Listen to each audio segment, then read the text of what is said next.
August the 10th. I'm Lamont Gilchrist. I'm back down in Dallas, getting this grind in. I'm ready to hit it today. I got a nice little back exercise that I'm going to be doing.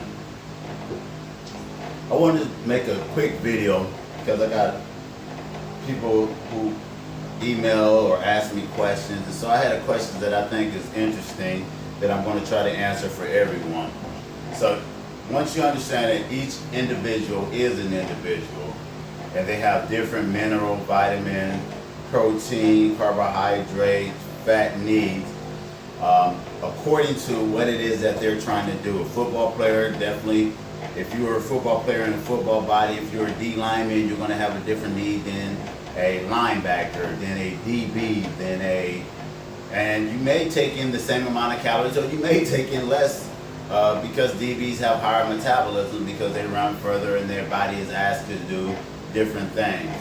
So someone was telling me about they were working out, and so they were hitting a plateau in their workout, and I told them that is impossible to hit a plateau in a workout. And so they couldn't understand because science has said for so long that you can plateau in a workout. So I explained it to them like this, and I'm going to give you the same explanation. Usain Bolt owns the world record in the 100-meter dash. He'll probably win the Olympics this year in the 100-meter dash. He usually wins every 100-meter dash. Does Usain Bolt always break his world record when he runs the 100 is the question. No.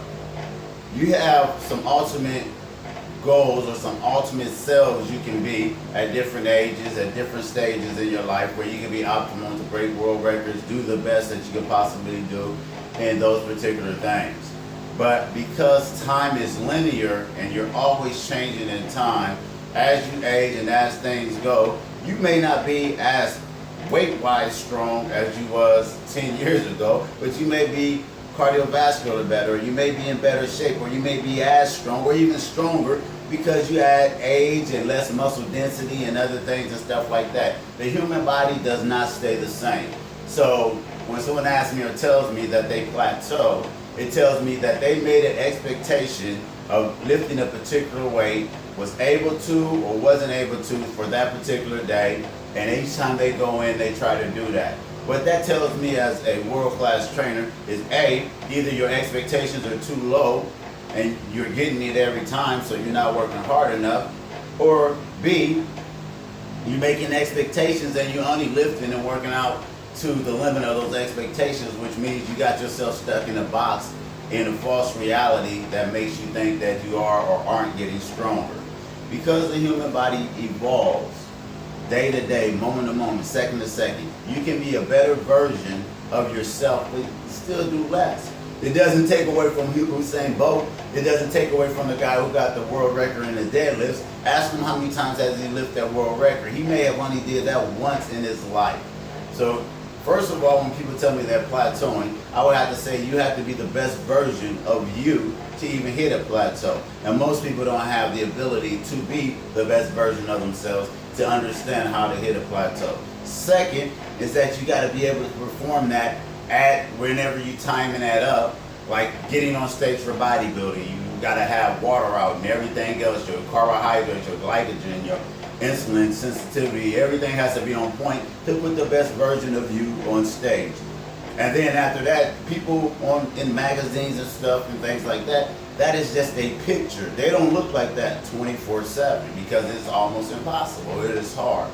So before you start worrying about plateauing, lifting weights, and thinking of these scientific terms that really don't have definitions because someone who thought they were smart came up with these terms because they didn't know how to push themselves, or they didn't know the understanding, the proper analogy, or how to analyze the science, and then think maybe you're just getting older, or maybe your carbohydrate, or maybe your glycogen storage is too low, or maybe your biomechanics, or maybe you got inflammation in your joints. So there's so many different principles before we even get to plateau that it's very rare that an average person can actually plateau.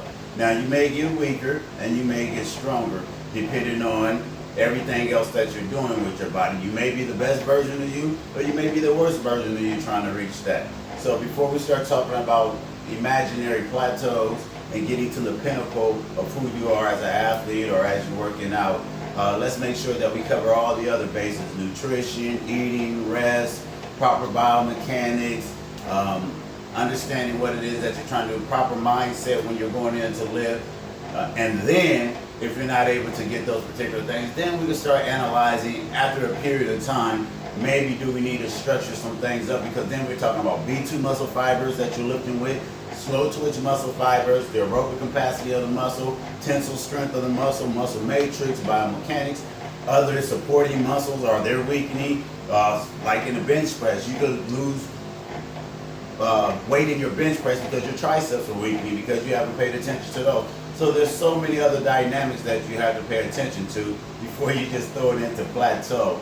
That's actually being a little bit boisterous to even say that you're pushing yourself that hard, to say that you're plateauing, and you have a bad mental picture of what plateauing actually is. That's if it even exists.